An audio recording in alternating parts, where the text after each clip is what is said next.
책을 읽다가 잘 읽혀지지 않거나 지루하면은 여러분 어떻게 하시는지 모르겠지만 저는 이제 거꾸로 끝부터 이렇게 읽어 내려올 때가 있습니다. 그러면은 더 재밌고 그리고 쉽게 이제 이해가 될 때가 있죠. 결론부터 읽어 내려온다는 얘기죠.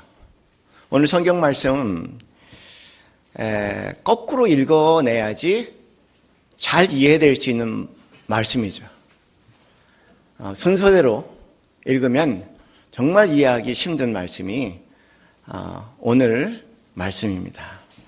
우리 마음을 복잡하게 만들고 그리고 시험에 빠뜨리게 할 수 있는 말씀이 오늘 본문의 말씀입니다. 거꾸로 읽는다는 것이 무엇일까? 거꾸로 읽는다는 얘기는 신약으로부터 읽는다는 것을 얘기하고, 거꾸로 읽는다는 얘기는 요한복음 3장 16절 말씀에 나와 있는 것처럼 하나님이 세상을 이처럼 사랑하사 독생자를 주셨으니 이는 저를 믿는 자마다 영생을 얻게 하려 하심이라. 이 말씀을 가지고 오늘 말씀을 이해해야지 이해될 수 있는 말씀이죠. 요한복음 1장 29절 말씀에 세례 요한이 예수님의 오심을 바라보고 예수님을 향해서 보라 하면서 세상 죄를 지고 가는 하나님의 어린 양을 보라 라고 얘기할 때 역시 또 세상 죄를 지고 가는 그다음에 하나님의 어린 양의 관점에서 보면 말할 수 없는 은혜의 말씀입니다. 흔히 사도행전 16장 31절 말씀에 주 예수를 믿으라 그리하면 너와 내 집이 구원을 얻으리라. 이 말씀도 이 안에 다 담겨있는 말씀입니다. 그래서 비교적 긴 말씀이지만 가능하면은 차근차근 한번 살펴보면서 신약 전체가 요약되어 있는 이 한 장의 사건을 좀 함께 그나마 조금 면밀하게 보면 어떨까 그런 생각이 드는 말씀입니다. 오늘 본문의 말씀을 1절에 그렇게 시작합니다. 그 일 후에, 여러분 성경을 보면 종종 이런 단어가 등장해요. 그 일 후에. 이 말씀은 앞의 사건과 연결되는 말씀은 아닙니다. 그냥 쉽게 얘기해서 뜬구름없이 느닷없이 그런 표현이에요. 하나님께서 아브라함에게 나타나셨을 때도 느닷없이 뜬구름같이 나타나셨고요. 그리고 오늘 본문 말씀도 또 그 일 후에라는 표현도 같은 표현입니다. 많은 일이 있었다는 겁니다. 너희들이 알아서 그 일은 상상을 하라는 겁니다. 매우 신비로운 일이 있었다는 겁니다. 내용은 말하지 않겠는데 너의 상상력을 마음대로 펼쳐서 무슨 일이 있었는지 한번 추측을 해보라 라는 그런 말로 유대인들은 그 일 후에라는 말을 해석을 합니다. 이렇게 나옵니다. 하나님이 아브라함을 시험하시고 이렇게 말씀하죠. 하나님께서 아브라함을 부르시는데 어떤 목적을 가지고 부르시는데요. 시험하시려고 라는 단어를 쓰세요. 시험하시려고 부른다. 이 시험이라는 단어를 저희가 잘 이해를 해야지 시험 들지 않습니다. 이 시험이라는 단어는 흔히 우리가 사용하는 그런 시험이 아니죠. 일상생활에 신앙생활하면서 경험하는 시험이라든가 또는 우리가 어떤 욕망으로 인해서 욕정으로 인해서 생기는 그런 시험을 의미하는 그런 평범한 단어가 아니에요. 그래서 학자들 사이에 특히 유대인들 사이에 이 시험이라는 단어가 무엇을 의미하는지 오랜 연구들이 있었습니다.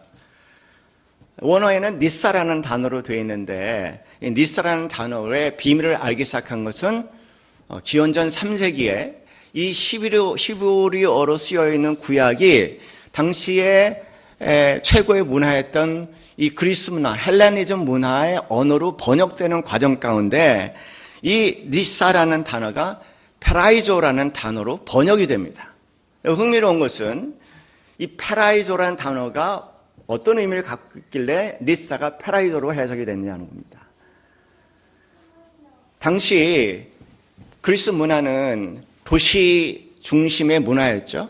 도시 흔히 이제 폴리스라고 얘기하는 도시 중심의 왕국들이 굉장히 많이 존재했었습니다. 그런데 그 도시의 최고의 지도자를 뽑기 위해서 일정한 시험의 과정을 거치는데 그 시험을 페라이조라고 얘기를 합니다. 뿐만 아니라 도시 국가들이 서로 모여서 1년에 한 번씩 친목으로, 때로는 심겨루기 겸 친목으로 올림픽을 하게 된다는 것. 올림픽의 기원 아니겠습니까? 그럴 때 각 도시에서 그 올림픽에 보낼 최고의 선수를 선발해야 되는데 그 선발하는 과정을 페라이조라고 얘기를 하죠. 그러니까 여기 등장하는 시험이란 단어는 우리가 흔히 알고 있는 일상적인 삶에 나오는 시험의 문제가 아니고 특별한 목적을 가지고 있는 최고의 지도자를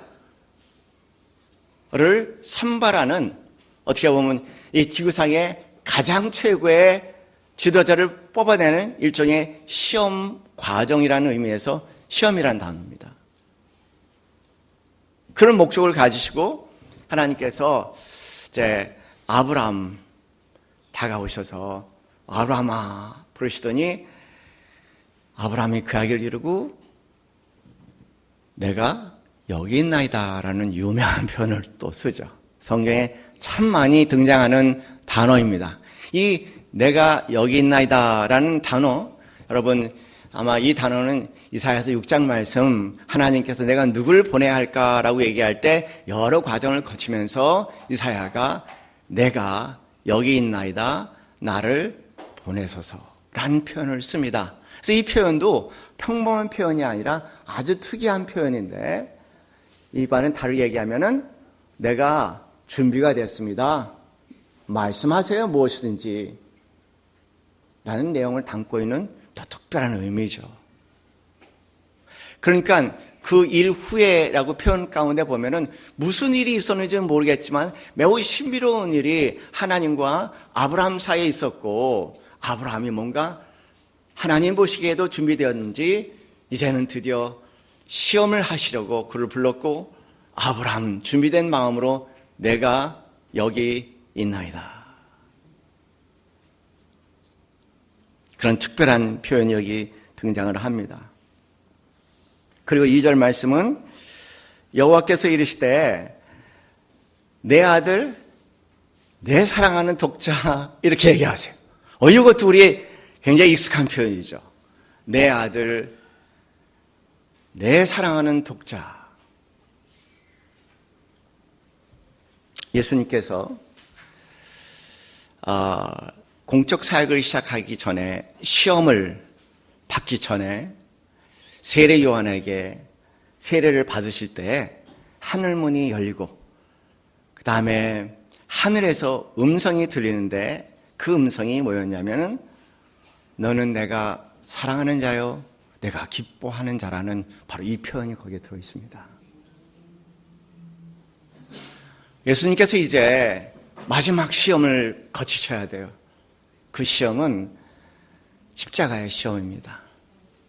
그 십자가의 시험을 앞에 두고 산에 올라가서 제자들과 베드로와 요한과 기도하기 위해 올라갔을 때 예수께서 기도하실 때 하늘문이 열리고 그 모습이 하얗게 변하면서 하늘에서 음성이 있었는데 너는 내가 사랑하는 자요 기뻐하는 자라고 말씀하시는 아주 특별한 의미를 담고 있는 표현이 바로 내 아들, 내가 사랑하는, 그 다음에 이 단어 독자, 우리는 독생자라는 표현으로 익숙한 거죠.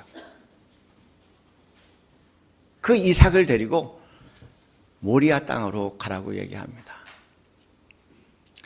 내가 내게 일러준 한 산, 거기서 그를 번제로 드리라.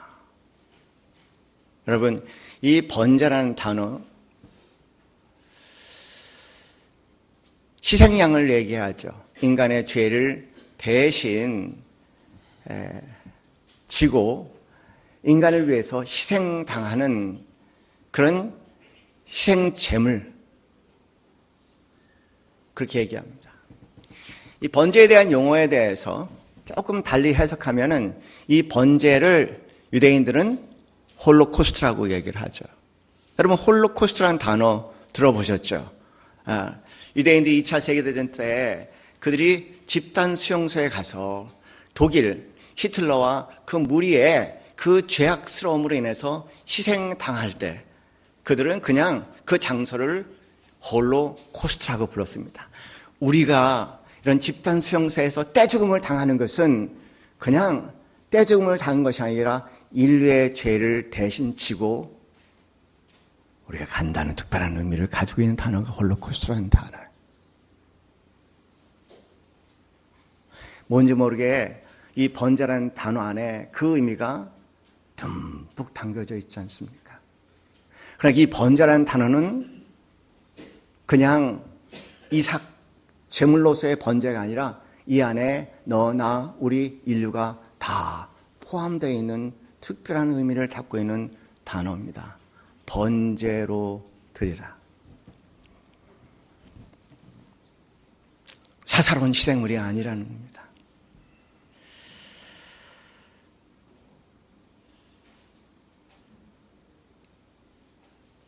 그리고 모리아 땅으로 가서 이렇게 표현합니다. 이게 모리아라는 단어를 문자 그대로 해석하면은 내가 명령한 대로 여정을 걷다가 내가 보여줄 산이라는 뜻입니다. 어떤 지명을 얘기하는 것이 아니죠. 특이해요. 하나님께서 아브라함을 부르실 때 갈 때 우리 땅에서 그를 부르시고 그리고 약속의 땅으로 그를 인도하실 때도 똑같은 표현을 쓰셨습니다. 얘기는 뭐냐면 내가 너한테 보여주는 땅이 아니라 네가 내 말씀에 따라 순종해서 믿음으로 그 길을 걸을 때 그때 언젠가 보여줄 그 산, 그런 의미죠. 이것이 성경 전체에 깔려있는 특이한 표현이에요. 봐서 가는 것도 아니고 알아서 가는 것도 아니고 이해돼서 가는 것도 아니고 그냥 그 말씀에 순종해서 말 그대로 믿음으로 그 길을 걸어가다가 때가 되면 하나님께서 그것을 보여주시라고 하는 그 땅입니다. 그곳에 가서 번제로 드리라고 이야기를 합니다. 그 얘기를 듣고요. 아브라함이 3절 말씀에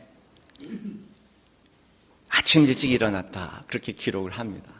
그리고 일어나자 나귀의 안장을 지우고 그리고 두 종과 그 번제물로 드릴 이삭을 데리고 그리고 또 번제를 해야 되니까 태우는 제사로 드려야 하니까 그러니까 쓸 나무를 쪼개서 당나귀에 얹히고 그리고 하나님께서 보여줄 곳을 향해서 드디어 가기 시작했다. 근데 이 3절 말씀을 가만히 느껴보면요 굉장한 모순이 느껴집니다. 이 내용을 보면은요 어떻게 보면 하나님과 씨름과 격투가 일어나야 될 거. 왜 하나님 주시고 난 다음에 또 데려가려고 하십니까? 우리들 흔히 하는 것처럼. 예. 막 그런데요. 아무 소리가 없어요.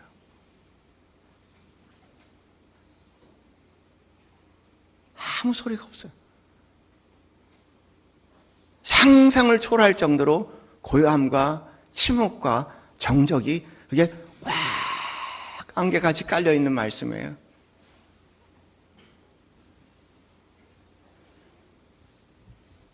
아마 믿음의 생활이 그런가 봐요. 살다가 우리 삶에 이해할 수 없는 많은 일들이 일어날 때 세상 사람들은 이런저런 많은 마음의 소요를 느끼지만 그러나 믿음의 사람들에게는 그 길이 말 그대로 믿음의 길인 것처럼 그런 깊은 고요함과 침묵 가운데 투벅투벅 고요하게 걸어가는 그 비밀이 마치 말씀 가운데 담겨 있는 것 같아요. 예수 믿는 사람은 그런 면에서 좀 묵직한 것 같아요. 한국 사람들에게 냄비 같은 근성을 가지고 있는 한국 사람들과 신앙인들에게 꼭 꼭 가슴에 담아야 할 깊은 정적이 이 말씀 가운데 있지 않습니까? 그렇게 걸었어요. 그렇게 갔습니다. 4절 말씀 보면 3일을 걸었다고 얘기합니다. 3일을 걸었더니 성경에 보면 3일이 많이 등장합니다. 예수님과 관련해서 3일이 많이 등장합니다. 그렇게 3일을 걸었는데 아주 신비하게, 저는 이거는 매우 영적인 일이 일어나고 있다고 생각해요. 아주 신비하게 눈을 들어서 그 멀리를 바라봤더니 뭔가 아브라함이 뭔가를 본 겁니다. 하나님께서 보여주신 거죠. 아, 여기구나. 그리고 5절 말씀에 아브라함이 종들에게, 자, 너희는 나귀와 함께 여기서 기다려. 나는 이 아이, 사실 아이가 아니에요. 왜냐하면 이때 이삭의 나이는 24에서 42 정도 됩니다. 그러니까 아브라함의 나이는 124에서 147 정도 되니까 아이는 아니죠. 근데 아비누에는 자식은 늘 아이같이 보이나 봐요.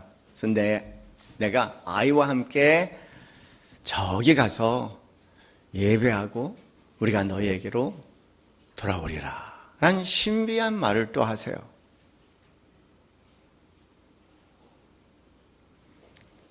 여기 돌아오리라는 표현은요, 문어적으로 해석하면 아무런 의심 없이 아주 반드시 돌아온다는 확신을 가지고 라는 단어로 해석해야 되는 표현입니다. 그러니까 우리 보통 사람들은 이해할 수 없는 세계가 지금 여기 벌어지고 있는, 아주 신비롭고 신비로운 세계가 벌어지고 있는 거예요. 인간의 눈으로 본다면 의견이 분분할 수 있고 복잡할 수 있는 일들이 여기는 하나도 비춰지지를 않는 거예요. 아, 참 뭐야 이게? 신기롭다. 그런 정적이 여기까지도 그대로 깔려있지 않습니까?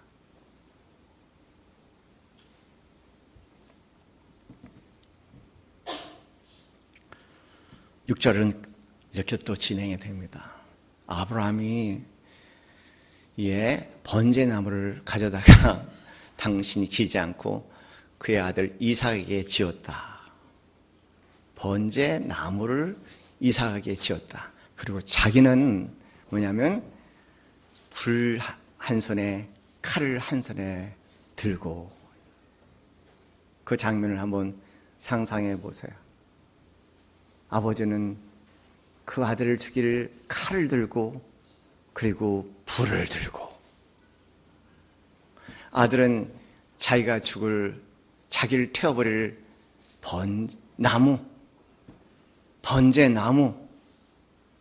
나무를 쥐고. 뭐가 연상이 되세요? 여러분, 십자가가 떠오르지 않나요? 하나님의 마음은 도대체 어떤 마음일까? 그래서 7절은 그렇게 진행이 됩니다. 가다가 이삭이 아브라함한테요, 아버지한테, 근데 아버지, 정작 희생양은 어디 있습니까? 번제할 양은 어디 있냐고 묻는 거예요. 번제할 양이 어디 있습니까? 그랬더니 아브라함이 아들에게 번제할 양은 하나님이 자기를 위하여 친히 준비하셨다고 말합니다. 그러고 난 다음에 신기한 표현이 또 하나 등장하죠. 두 사람이 함께 나아가서 라고 얘기합니다. 여기 나와 있는 두 사람이 함께 나아갔다는 표현은 뭐냐면요, 이신전심이라는 표현입니다. 아버지의 마음이 아들의 마음이 되고 아들의 마음이 아버지의 마음이 됐어.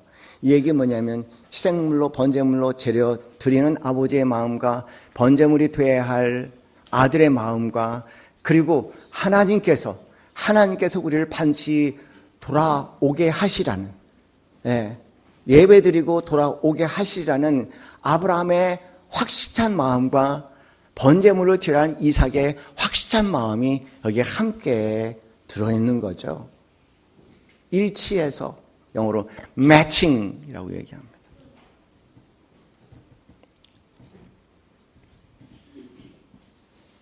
구절 말씀은 하나님이 그에게 일러주신 곳에 이른지라 이에 아브라함이 곳에 제단을 쌓고 그 다음에 이삭을 눕힐 나무를 벌려놓고 그의 아들 이삭을 결박하고 제단 나무 위에 놓고 라고 표현하죠. 여기 또 진행이 되는 거예요. 이해할 수 없는 정적이 그대로 깔려 있잖아요.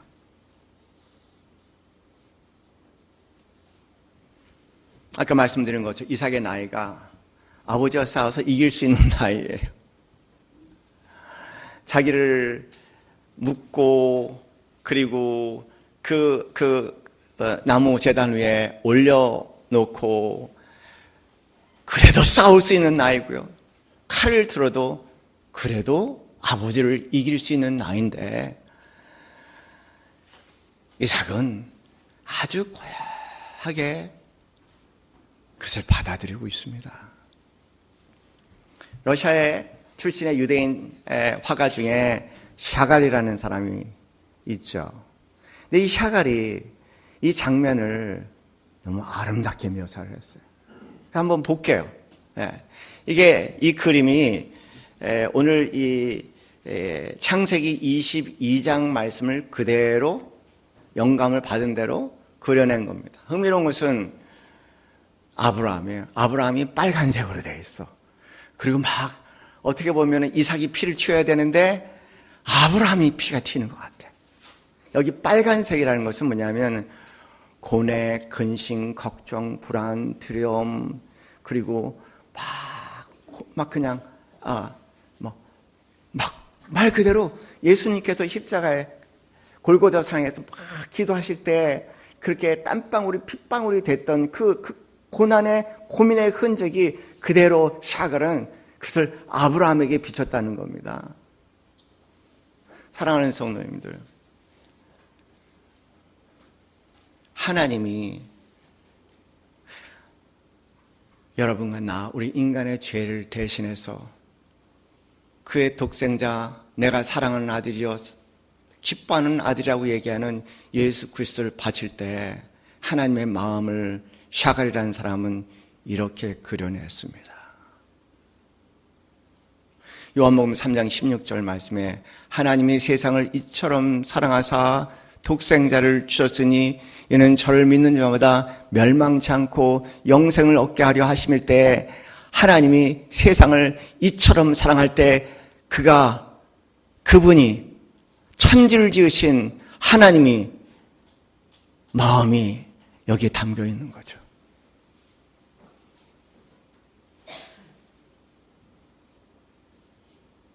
우리가 이 자리에 있는 우리가 그분의 그런 사랑 가운데 있다는 것을 샤갈은 보여주고 싶은 거죠. 그리고 이삭이 누워있는 모습 봐요. 그냥 이 아브라함은 말 그대로 고민투성인데 이삭은 너무 고요해. 색깔이 노란색으로 그려져 있습니다. 이 노란색이라는 것은 영적인 것을 상징하고요. 평화롭고 온전히 맡긴 자에게, 믿음으로 온전히 맡긴 자에게, 믿음으로 하나님께 온전히 맡긴 자에게 세상에서 알 수 없고 예수님께 약속하신 평안을 너에게 끼치노니 나의 평안을 너에게 주노라. 내가 너에게 주는 것은 세상이 주는 것 같지 아니하니 너희는 조금도 두려워하지 말고 조금도 걱정하지 말라는 그 평안이 이 노란 색깔로 이렇게 표현이 되어 있습니다. 그리고 왼쪽 구석을 보시면은 거기에 나무 한 그루 밑에 숫 양 한 마리가 있고요. 그리고 그 뒤에 누굴까요? 한 여인, 기도하는 여인 누굴까요? 사라죠.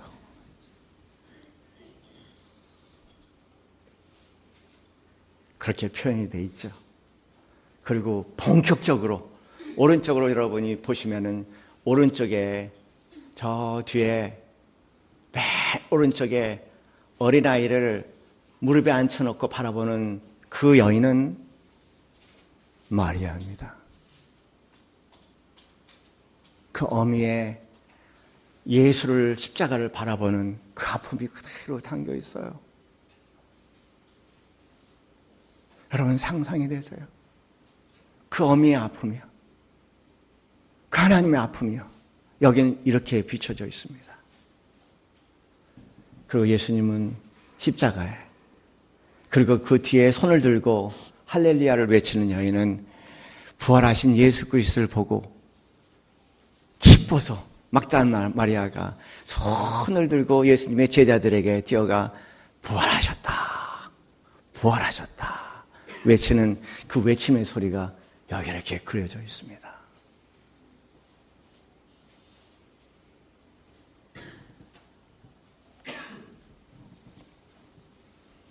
바로 그때요, 아브라함이 손을 내밀어 칼을 잡고 아들을 잡으려고 합니다. 이 표현이 참 적나라한 표현이죠. 잡으려 하니. 참 끔찍한 표현이죠. 잡으려 하니. 뭐 양 잡는 것 그 단어예요. 희생양 잡는 거. 희생양 잡는, 바른다는 말이 맞죠. 정확하게 얘기하면은 우리는 잡는다고 얘기하지만 유대인의 관습에 의하면 희생양은 바른다고 얘기하는 것이 정확한 표현입니다. 목을 따서 조용히 죽이고, 그리고 피부를 벗겨내고, 그리고 뼈에 붙어있는 사람점마저도 발라내는 그런 과정. 상상만 해도 끔찍한데 아들을 발라내려고 하니라는 표현이에요. 여호와의 사자가 하늘에서부터 그를 그 순간 불렀습니다. 극적인 순간이. 예수 믿는다는 것은 왜 이렇게 극적인지 몰라. 정말 예수 믿는 건 극적이에요. 뭐 반전이라는 극전이 예수 믿는 것 같아. 그 반전 극적인 순간이 이를 때까지 견디시는 여러분 되시기 바랍니다.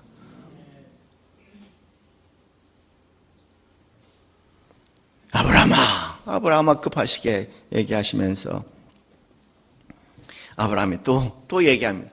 내가 여기 있나이다. 이 표현이 왜 이렇게 가슴에 다가와요? 내가 여기 있나이다. 내가 여기 있나이다. 천사가 이르되 그 아이에게 손을 대지 말라. 내 아들 내 독자까지도 내게 아끼지 아니하여서 내가 이제 내가 하나님을 경외하는 줄 아노라. 그렇게 말씀하시면서 아브라함이 눈을 활짝 뜨고 보니까는 이것도 매우 특이한 표현이죠. 성경에 눈을 들어 봤다는 얘기는 우리가 보통 가시적인 얘기가 아니라 신비로운 하나님의 세계 안에 이루어지는 영안이라고 얘기합니다. 눈을 들어 봤더니 숫양이 뒤에 있었죠. 뿔이 숯불에 걸려 있는지라 아브라함이 가서 그 숫양을 가져다가 아들을 대신해서 번제로 드렸다 하면서 22장 14절 말씀에 이 놀라운 표현이 나옵니다. 우리 너무나 잘 아는 표현 함께 읽어보겠습니다. 시작. 아브라함이 그 땅 이름을 여호와 이레라 하였으므로 오늘날까지 사람들이 이르기를 여호와의 산에서 준비되리라 하더라. 여러분, 여호와 이레 너무 남발한다고 생각하지 않으세요? 예수 믿는 사람들 보면은 여기저기 밥집에 여호와 이레라는 단어가 많이 등장하는데 이건 특별한 의미를 담고 있는 표현입니다.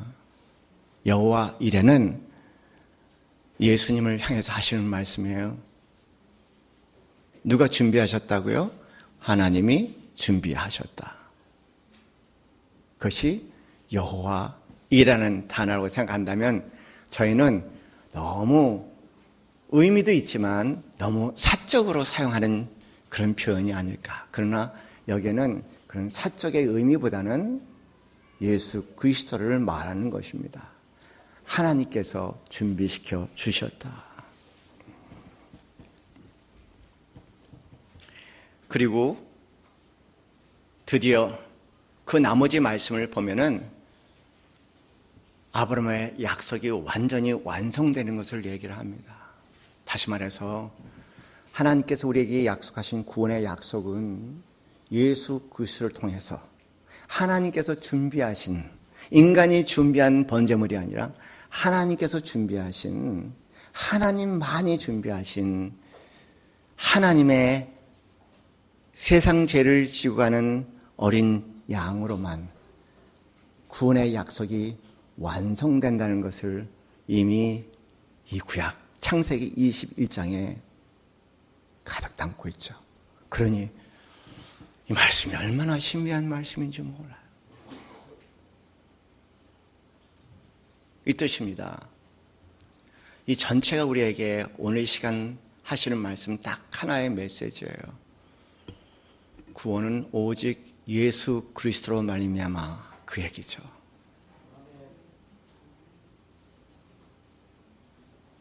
구원은 하나님께서 준비하신, 인간이 준비한 것이 아니라 하나님께서 준비하신 오직 예수 그리스도로 말미암아.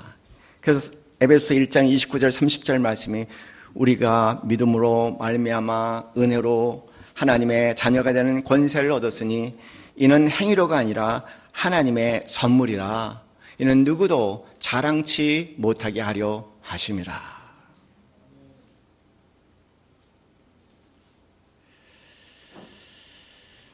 하나님의 절대적인 사랑의 대상이 되는 길은 딱 하나밖에 없어요. 하나님께서 준비하신 하나님의 희생물인 우리의 죄를 대신 지고 십자가에서 우리를 위해서 대신 죽은, 그리고 하나님만이 온전히 받으시는 오직 예수 그리스도를 통해서라고 아주 이미 구약에 분명히 말씀을 하고 계시지 않습니까? 사실 구원은 우리의 행위와 아무 관계가 없다는 얘기입니다. 구원은 그냥 믿는 거예요. 믿음이라는 것은 우리를 무지막지하게 무기력하게 만듭니다. 우리 찬양했어요. 좁은 문과 넓은 문. 좁은 문은요 이런 사람입니다. 마음이 가난한 사람이야. 내가 부딪히는 문제, 그것이 어떤 형태의 문제이든 내가 도저히 이 문제를 뚫고 나갈 수 있는 능력이 내 손에 아무것도 없는 그런 마음이 가난한 자에게 하나님께서 걷게 하시는 좁은 문, 구원에 이르게 하는 영생의 문, 무사람들이 생각하는 것처럼 넓은 문, 이걸 하고 저걸 하고 이걸 갖고 저걸 갖고 이런 이쁜 짓 저런 짓 하면 그 하나님의 사랑받는 대상이 된다는 이런 넓은 문이 아니라 내가 내세울 것, 자랑할 것 아무것도 없을 때 오히려 그 좁은 문을 통해서 내가 내 안에서 어떤 근거도 찾아낼 수 없는 내 자신의 모습에 직면할 때 그 안에서, 그 좁은 문 안에서, 정말 좁은 문 안에서, 철저한 무기력 가운데 그 좁은 문 안에서 오직 예수 그리스도 말미암아 하나님께서 우리에게 주시는 구원의 길이라고 말씀하시는 겁니다.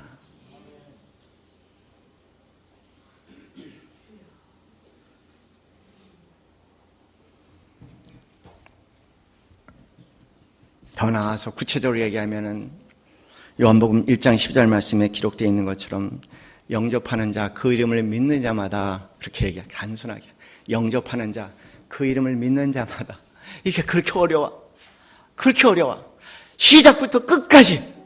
시작부터 과정부터 끝까지 우리가 붙잡을 수 있는 거 하나는 영접하는 자, 그 이름을 믿는 자마다 하나님의 자녀가 되는 권세를 주셨으니 이는 사람의 뜻으로나 혈통으로나 육정으로 난 것이 아니라 오직 누구에게요?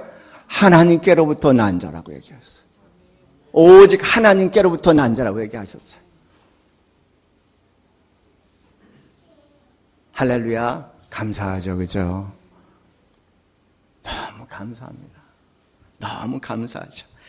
이 사랑 가운데 살아간다면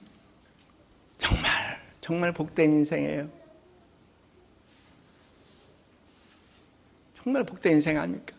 내 처지와 형편과 관계없이, 나의 약함과 나의 강함과 관계없이, 내 있음과 없음과 관계없이 나의 똑똑한가 바보스러운가 멍청스러운 거 관계없이 내가 수치스러운 대상이 되든 내가 실패의 대상이 되든 성공의 대상이 되든 내 안에 자랑할 것이 있든 없든 예수 안에서 우리는 하나님의 절대적인 사랑이 된다는 이것처럼 복된 일이 어딨습니까? 가만히 살펴보면 모든 실패와 악의 근원은 딱 하나에서 찾아낼 수 있어요. 살피고 뒤집고 엎고 뒤집고 딱 해봐도 딱 하나인 것 같아. 결과적으로 모든 실패, 모든 불행, 모든 죄의 근원은 우리가 받아야 할, 먹고 살아야 할 그 사랑의 부재에 있는 거 아니겠습니까? 절대적인 사랑. 하나님의 절대적인 사랑이에요. 천지를 지으시고 우주의 오늘도 주인 되신 여호와 하나님 아버지, 그분의 절대적인 사랑, 그러시면 된다고 얘기하시는 거예요. 그렇게 간단하고 단순한 일입니다. 우리가 생각할처럼 복잡하지 않아요. 그분의 사랑이면 온전히 안길 수 있다면 내 모습 이대로. 사랑하는 성도님들, 그것이 복음 아니에요. 기쁜 소식. 그것처럼 기쁜 소식이 어디 있습니까? 그것처럼 기쁜 소식이 어디 있어요?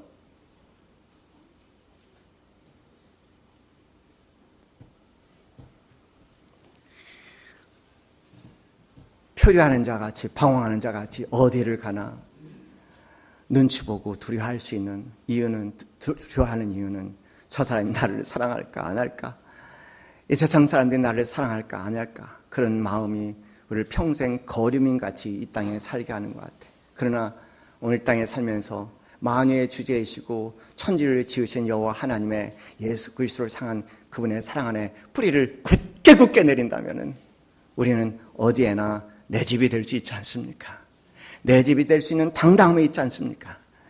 내 집이 될 수 있는 당당한 가운데서 이 세상의 그 모든 것들과 거치거나 때는 거룩한 싸움을 당당히 살아낼 수 있는 은혜가 그분의 사랑 안에 있음을 믿으시기 바랍니다. 복음은 단순해요. 하나님 예수 그리스도 안에서 우리를 끝까지 그리고 죽도록 사랑하신다는 이 한 가지 사실입니다. 그 안에 매일같이 할렐루야 아멘 하면서 어떤 상황과 어떤 처지 가운데서 전진하고 벌떡 일어나서 7전 8기가 아니라 100번 쓰러져도 101번째 일어날 수 있는 우리 사랑하시는 이 땅에 복된 영혼들 되시기를 주님의 이름으로 축원합니다. 우리 함께 찬양 함께 하고 기도하겠습니다. 나 주를 멀리 떠났다 이제 옵니다. 그분의 사랑이에요. 그분의 사랑입니다. 감사합니다. 이 시간 우리 기도할 때 내가 이 시간 이 순간 진실로 그 하나님의 사랑에 온팍 앉혀 살아 그분의 집안에 오늘도 살아가 머물며 살기 원한다면 예수 그리스도를 영접합시다.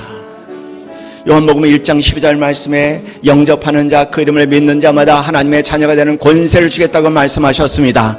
이 시간 예수 그리스도를 영접하십시오.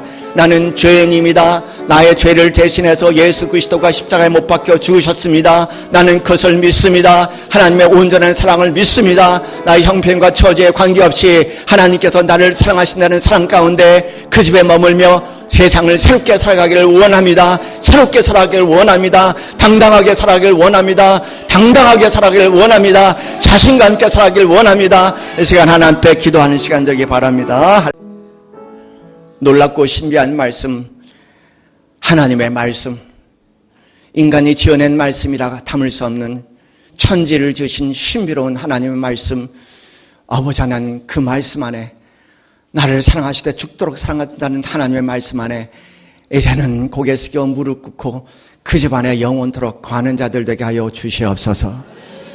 이제는 우리 주 예수 그리스도의 그 크신 은혜와 하나님 아버지의 지극하신 사랑과 성령님의 교통 그거 마심이 그 사랑 안에 참 자유하게 소원하는 참 자유한 자가 누릴 수 있는 당당한 상 가운데 하나님께 영광과 찬양과 모든 인생의 복의 근원 되기 소원하는 이제는 모든 성도들 머리 위에 지금부터 영원까지 함께 있기를 축원하옵나이다. 아멘. 할렐루야. 하나님 감사합니다.